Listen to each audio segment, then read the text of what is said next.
So, as you can hear, it is another episode of Open Lines, and today we are talking to furries. We're going to talk to people in the furry community. Introducing Nurp and Kyle. How are you guys? So the first thing off the top of my head that I can think of is how cute. You guys look adorable. But is that what you want? Do you want adorable or okay? Yeah. So thank you guys for waiting. I absolutely appreciate it, and thanks for putting this together and talking to my viewers and audiences and listeners and all that stuff about furries.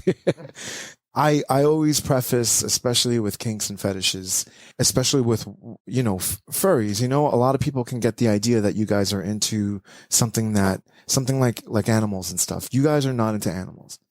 You guys are just adults who enjoy putting on, furry costumes, furry suits, furry masks, and kind of just vibing with other people that feel the same way. Yeah. Okay. Thank you for, well, like I said before, you just have to describe everything like you're talking to a kindergartner. I don't understand where that misconception keeps coming from. Again, I think it all goes back to critical thinking and whether your mind just stops the minute you see what you see, and then you start judging. And that's where we are right now. I feel like we've been there for a long time, but it's kind of rearing its ugly head again. So tell me a little bit about my furry community is correct. So Yep. tell me a little bit about, one of you guys explain to me what it means to be a furry. I don't think you know really, because I only consider myself to be loosely a part of the fandom. Okay. So and you said fandom before when we were off. Would you consider it fandom? Is that what is furry fandom or like Well, we're not a cult if that's the question. Well, no, I did. Speak for yourself. I feel like it could get, I think with anything, it could get cultish, like when you get people who believe in something a little too deeply. And I'm pretty sure there are people who probably never take off their costume or their furry, or what is it called for you guys? Fursuit. Fursuit. Okay, so there probably are people out there that never take off their fursuits. There are. Am I wrong in saying that, or no? Okay. A while ago, I was scrolling through YouTube and I found a video of the dangers of fursuiting, which include like dehydration and because you're sweating like you're crazy, and unless you know how to regulate yourself, you could get actually hurt. And at one point, actually, this is considered magic to some people, to newer audiences, is because there's like when you go over to Disney and you see Mickey Mouse, there's just magic in the air when you see it. I am completely hypnotized. I can't even begin to tell. Right, exactly.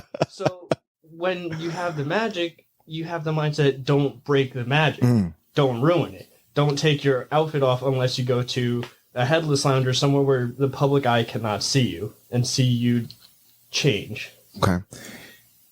There was one case where someone was so into it that they actually passed out at a convention. EMS had to cut their suit Jesus. off of them and rush them to the hospital for dehydration.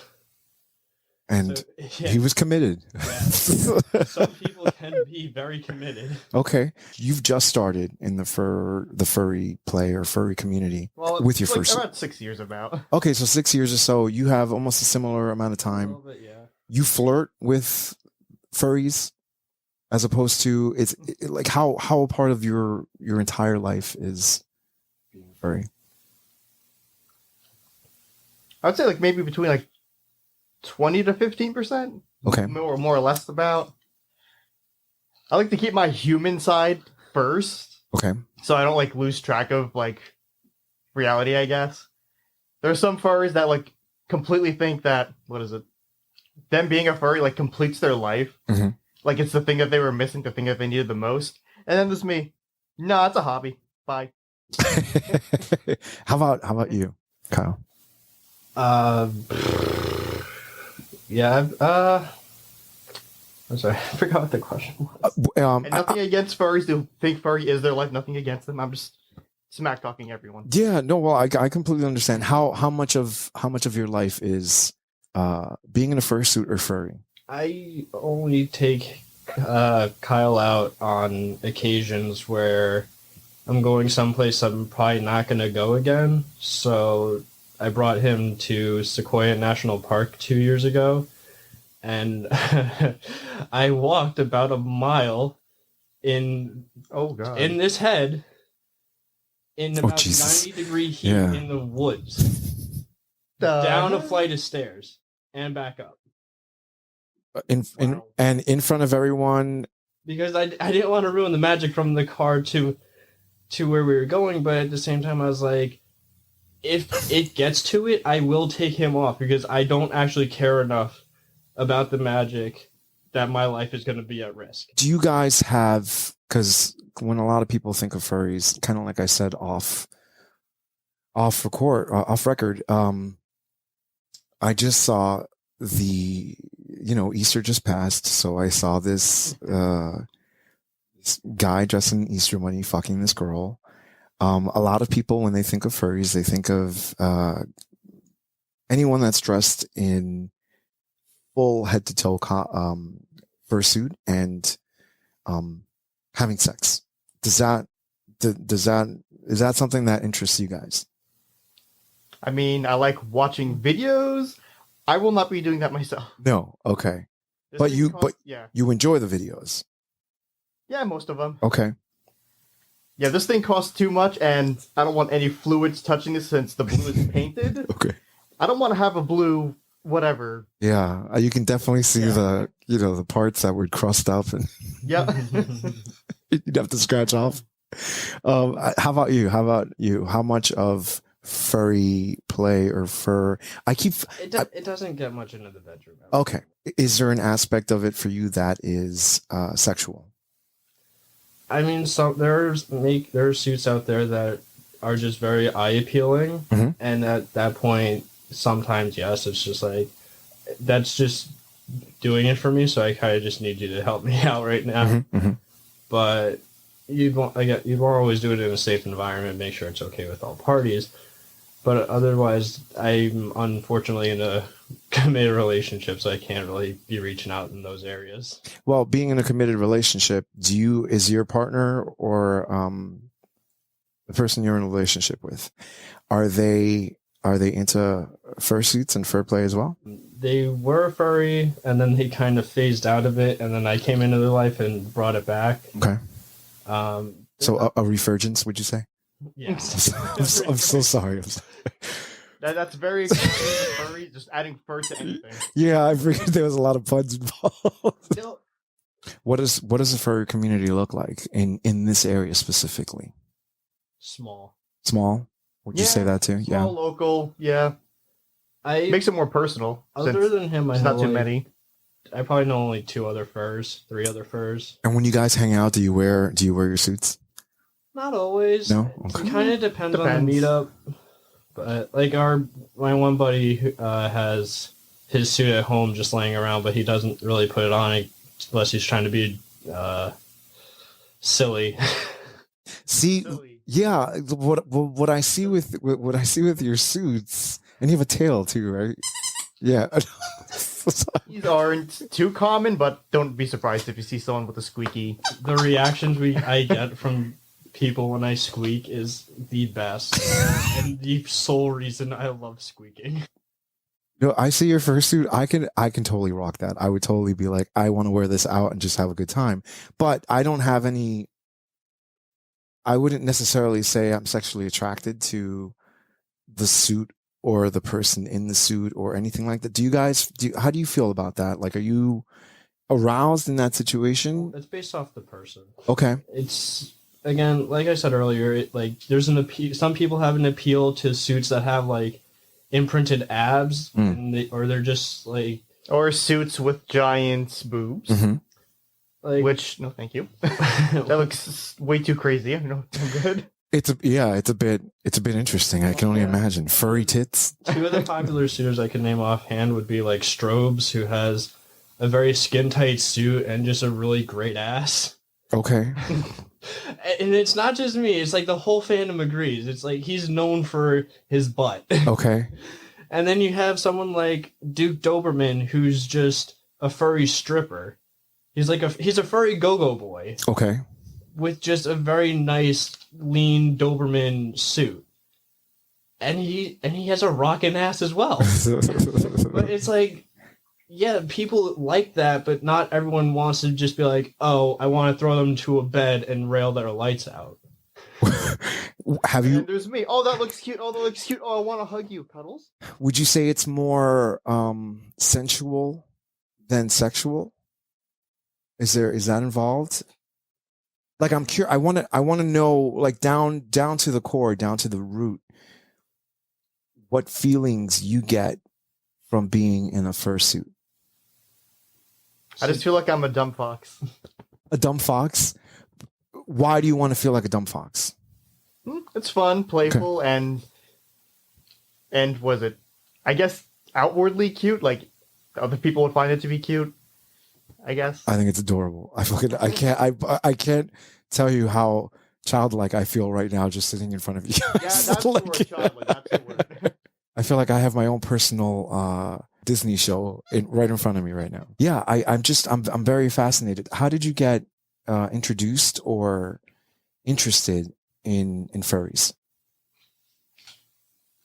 That's gonna be an interesting story. Well, not bad at first.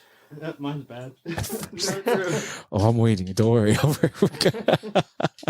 What is that? A breathalyzer? Fan. Oh, I see. So okay, so because you're getting warm, Yeah. you're more than welcome to take it off.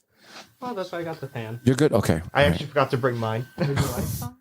And I'm good for now. Okay. Okay. It also helps that my mouth is like right here, so Yeah. Okay. I have some airflow. And I'm looking. Or have so many perks to them. And I'm looking into your eyes, right? When I look at you, I'm looking directly into your eyes, or am I? I'm looking at Accurate enough, yeah. Okay. All right. solely. All right. I'm trying. Yeah, whenever I have this on, I don't even focus on anything. I just stare blankly. Well, that's the thing is like That and the eyesight's really bad. like you can Like I can see like this much, Okay. yeah, visibility in these is and like a always fun. complete blind spot right in the middle. I'll look at your eye here and your eye over here. How about that? Yeah. But yeah, I would love to know. Tell me a little bit about how you got into furries, or how you knew. Actually, believe it or not, the first time I ever heard of furries was on a show called 1000 Ways to Die. Oh God, I love that show. Wow. That's the Spike first time I ever TV. heard of it. Wow. Okay. I used to love that show. I literally remember thinking to myself, "Wow, furries are kind of weird. I hope I don't end up like one." Well, I 2 mean, years later. so you saw this show and you saw this furry. I can't remember what the situation was and how he died in I don't in that. remember either, actually. So that was your introduction. Yeah, it's the first time I saw it, I'm like, yo, furries are fucking weird. No, I'm good. I don't want to be part of that. Was it after a while, I was on an app called iFunny, just blindly scrolling. I find a random picture of these furry characters. I don't know if it was lewd or just... You still use Nice. that date app? I don't use it anymore. I stopped using it a while ago. That thing's out of date. All I remember is, I don't remember if it was lewd or just cute, but I just saw two furry characters just cuddling in a bit. I'm like, oh, that's cute. Wait, that's furry. Stop watching it. So now, Nurp, the person that's Nurp inside, the first time you got into Nurp's suit, what was that feeling like? It was definitely interesting, although it was a little bit awkward since, what is it? I was visiting... No, what was it? I was at someone else's house. The package was delivered to that house because I didn't want my, what is it? My family knowing because they're dramatic and gossipy, so I'm like, no, thanks. Sent it to their house, and I actually had a friend who also I didn't want knowing, so I like put it on like... Okay, I'm scared to go. Although the first thing I did was check if the mouth actually moved, which it barely does when I talk. I actually have a video of it somewhere. But you did enough research to know that you wanted to buy this suit, and what led to that? Like what was finally the point where I was like, I'm going to do this? That would be when I was on an app called Amino, the Furry Amino. That app is gone now. It's just Amino with everything on it. And then someone said, oh, blah, blah, blah, offering fursuit for different fur colors. Cheap price. I'm like, you know what? Why not? And now here I am. Okay. Although granted, it was only the head. Although the same person made the paws like a while later, but I had more cash on me. Very, very cool. So, Kyle, same question. You're a fox. Wusky. You're a wusky. Yes. So it's a husky and okay, so a wusky. I'm just a generic fox. And you guys get along so well. I guess that can happen in the furry community, correct? I think it's like the third time we've ever seen each other. Third, fourth time we've seen each other, actually. Something like that. But it's a very friendly community. Okay. Just so long as you keep the drama out of it. Okay. And We're all weirdos, so if everyone's weird, no one's really that weird. That's so how I put it. but I guess one of the things that's really, really, I wouldn't say mind-blowing, but definitely I'm intrigued because it's not just sexual. It's not like you guys don't go home and jerk off about people in fursuits all the time and think about that. That's not the only thing. So maybe okay. All right. So there's a little. I can see. Look, I'm not gonna lie to you. I watched that video with the Easter bunny, and it was kind of hot. It was like, oh, okay, that's interesting. Not because of the bunny thing. I don't know. There was something about it that was very like interesting. Yeah, different. It's just like it hits a nerve in your head that's just like, yes, I want more, but you, at the same time, your brain's like, why is this so appealing to me? I don't understand. That describes me. Yep. And there has to be a reason why it's so mainstream, because if you're watching it I always feel like the straight porn sometimes becomes the status quo when it comes to certain fetishes and kinks and stuff. Once in a while, you'll come across a video that's like that. It's either a mascot and the cheerleader fucks the mascot and he's still wearing the costume. Like, it's shit like that. It's always very interesting. I think that I've only seen a couple of them in gay porn that are like that. Do you guys watch furry porn at all? Yes. Yes. Plead the fifth. Okay, so now all right, so you guys watch furry porn. We're adults. I mean, Yeah, it's not something that's uncommon. Well, the thing is how is it your main source of porn, or is it just, hey, once in a while I'll dabble with? I prefer the characters, but it's not always just about that. Mm-hmm. Like I'm more interested in other aspects of stuff. It's just more appealing that it's furries, unfortunately. So when you say characters, I'm assuming you follow a certain, like, let's say creators that do stuff, and you're interested in their whole dynamic. Yes. Okay. Yeah, somewhat. Okay. I have some. So there is a sexual aspect to it. However, it's not, when you guys are doing it out in public and stuff, you're not going out, fucking a female fox or a male fox, or you're not doing that. You can think of the furry life as like the same as your work life. You wake up in the morning, your personal life. You go to work life. You come home, personal life. You go out and hang with friends, furry life. Okay. Your personal life hanging out with friends is predominantly furry, or? No, not always. No? Okay. Me mostly. Okay. I'm very fluent. I can hang out with a general population. It doesn't always have to be furry, just so long as like I have a topic to work with them. When did you buy that? When did you buy your fursuit, and when did you kind of say, "Hey, I can do this"?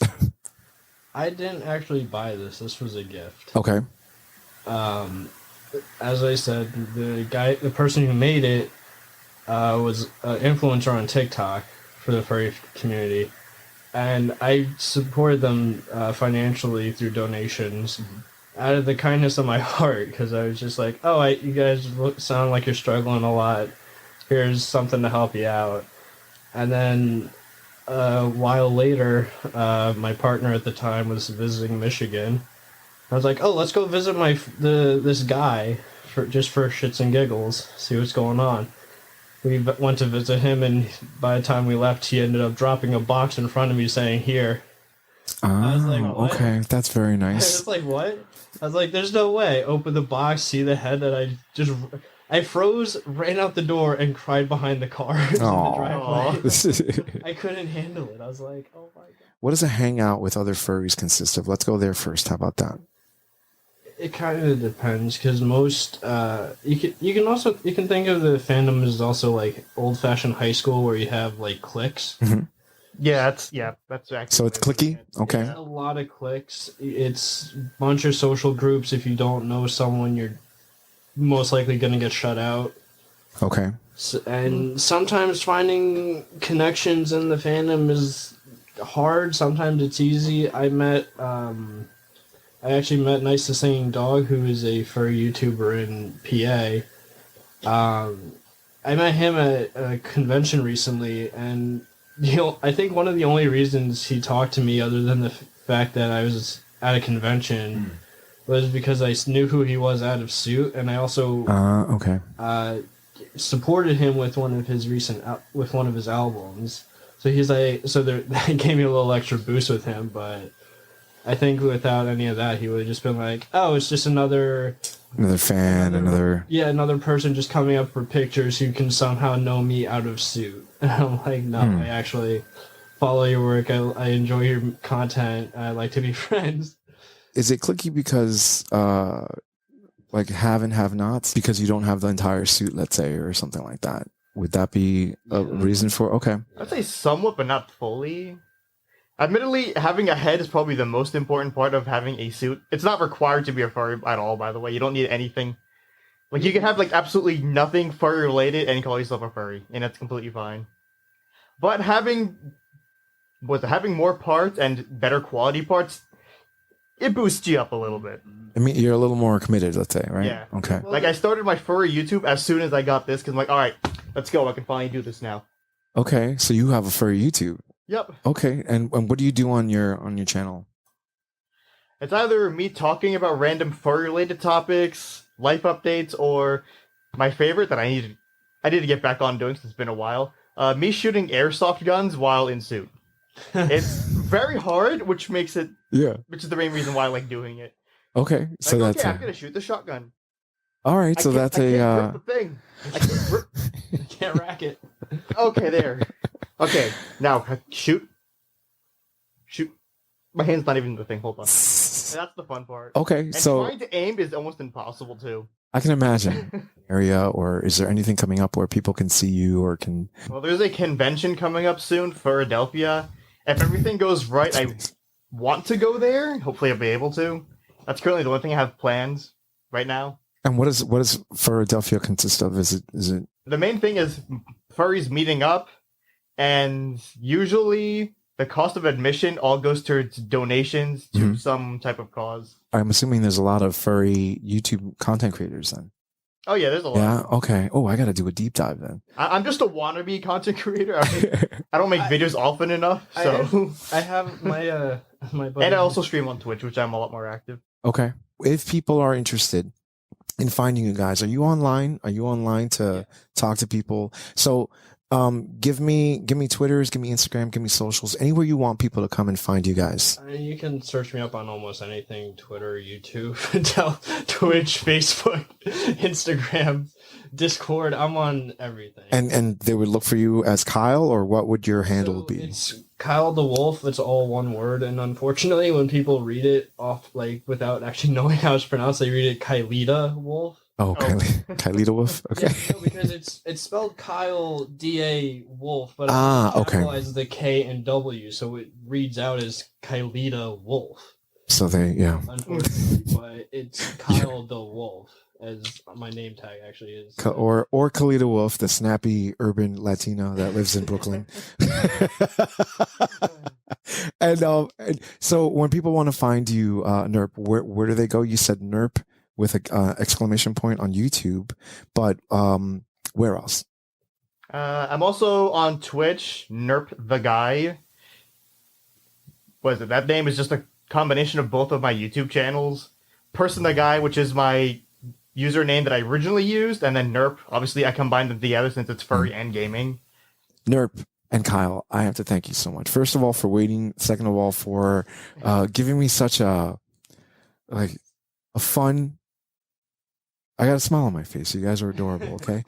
Um, but yeah, no, for opening up and telling us a little bit about your experiences as furries, a little about the furry community. And you guys are just normal adults who enjoy wearing furry costumes or furry suits. And that's awesome. So thank you guys so much. I appreciate it. Hey, we thank you for letting us talk about all this stuff. Yeah, well, It's a light to I had a better dark word, yeah. conversation. Yeah. yes. Well, what people perceive as dark conversations, but no, yeah, it's all about having fun, right? And you're not hurting anybody, so Yeah. that's the most important part. You've been watching Demystifying Gay Porn. I am your host, Ike Grande. Demystifying Gay Porn can be found on every podcast directory as well as YouTube. Demystifying Gay Porn is on Twitter, Instagram, Facebook, Telegram, Discord. And if you like what you're watching and want to be a part of the process, head over to patreon.com/demystifying gay porn, where you can help support this channel and I can continue making content like this. Once again, this is Demystifying Gay Porn. My name is Ike Grande, and if you watch gay porn, I've definitely helped to get off. Cheers.